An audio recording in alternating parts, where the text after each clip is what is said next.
যুদ্ধ আর ঘোষণা দিয়ে হয় না, এখন যুদ্ধ হয় নীরবে, রাতে, বিনা অনুমতিতে। ভেনেজুয়েলা কূটনীতির শব্দে জাগেনি, জেগেছিল আকাশে চক্কর দেওয়া হেলিকপ্টারের গর্জনে আর অন্ধকারে ছড়িয়ে পড়া আতঙ্কে। বিশ্বকে যে গল্পটা শোনানো হলো সেটা সহজ। সে একজন অপরাধী, মাদক, আন্তর্জাতিক মাদক পাচার, আমেরিকার জন্য হুমকি। এই লাইনটার পুনরাবৃত্তি বছরের পর বছর ধরে হয়েছে। কিন্তু এটা অপরাধের গল্প ছিল না। অপরাধ মানে নথি, আদালত, বিচার। এটা ছিল এক্সট্রাকশন, আহরণ, অপহরণ।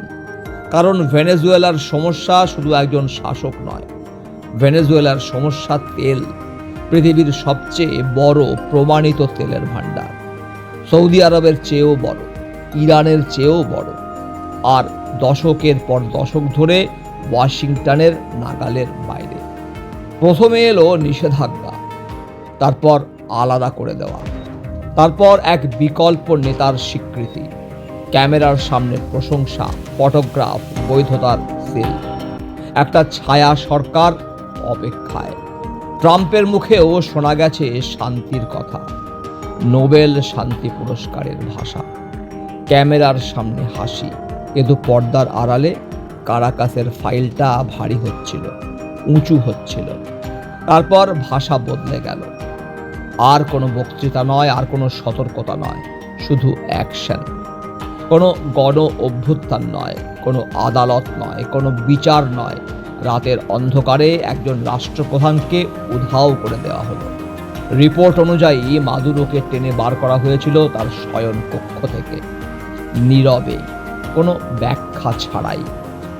যুক্তরাষ্ট্রের হাতে মাদুরোর গ্রেপ্তারের ঠিক কয়েক ঘন্টা আগেই তিনি রাজধানী কারাকাসে একজন চীনা দূতের সঙ্গে বৈঠক করছিলেন। সময়টা কাকতালীয় নয়, বার্তাবহ। এটা শাসন পরিবর্তন নয়, এটা সম্পদ দখল। কিন্তু এখানেই আসল বিষয়টার ইতি নয়।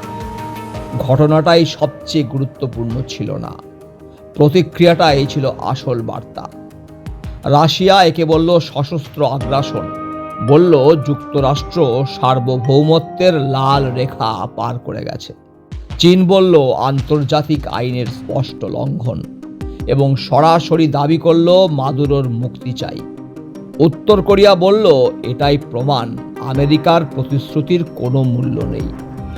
ইউরোপ বিভক্ত হয়ে গেল।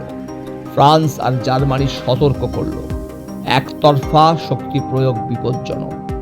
যে ইউরোপিয়ান ইউনিয়নের সদস্য ভেনেজুয়েলাও, তারা বলল তারা উদ্বিগ্ন, কিন্তু সংঘাতে গেল না। ইসরায়েল প্রকাশ্যে ওয়াশিংটনের পাশে দাঁড়ালো, বলল এটা অপরাধী শাসকের বিরুদ্ধে আইন প্রয়োগ। ভারত দূরত্ব নিল, ভ্রমণ সতর্কতা জারি করল, বলল গভীর উদ্বেগের বিষয়। আমরা পরিস্থিতি নিবিড়ভাবে পর্যবেক্ষণ করছি, কারণ সবাই বুঝে গিয়েছিল কিছু একটা বদলে গেছে, বদলে যাচ্ছে। এটা যুদ্ধ করে শাসন বদলানো নয়, এটা ছিল ক্ষমতা দিয়ে শাসন ভেঙে দেওয়া, ক্যাপাবিলিটি দিয়ে রেজিম রিমুভাল। কোনো দখলদারি নয়, কোনো পতাকা ওড়ানো নয়, শুধু নিয়ন্ত্রণ কেড়ে নেওয়া। এটা গণতন্ত্রের গল্প নয়, গণতন্ত্র এয়ারক্রাফট ক্যারিয়ারে করে আসে না। এটা ছিল তেলের প্রবাহের গল্প, তেলের দখলদারির গল্প, প্রভাবের মানচিত্রের গল্প, আর শক্তির প্রদর্শনী। পৃথিবীকে মনে করিয়ে দেওয়া এক পুরনো নিয়ম, তুমি যদি মূল্যবান কিছুর উপর অনেক দিন বসে থাকো, কেউ না কেউ একদিন সেটার দখল নিতে আসবেই। ভেনেজুয়েলা আক্রমণের শিকার হয়নি, ভেনেজুয়েলাকে জাস্ট আহরণ করা হয়েছে। এটা হঠাৎ করে নেওয়া কোনো অপারেশন ছিল না। বছরের পর বছর গোয়েন্দা মানচিত্র, কারা অনুগত, কারা দুর্বল, কাদের কেনা যাবে, সব হিসেব করা ছিল। নিষেধাজ্ঞা অর্থনীতি ভাঙার জন্য নয়, নিষেধাজ্ঞা ছিল বিশ্বস্ততা পরীক্ষা করার জন্য। যখন সেই মুহূর্তটা এলো, অপারেশন ছিল দ্রুত, নীরব, সার্জিক্যাল। আর বার্তাটা পরিষ্কার, আজকের দুনিয়ায় যুদ্ধ হারতে হয় না, শুধু নিয়ন্ত্রণ হারালেই যথেষ্ট। এই ঘটনা মতামতকে ভাগ করেনি, এই ঘটনা পৃথিবীকে ভাগ করে দিয়েছে। একদল যারা ক্ষমতার প্রয়োগ করে, আর এক দল যারা শুধু প্রতিবাদ করতে পারে।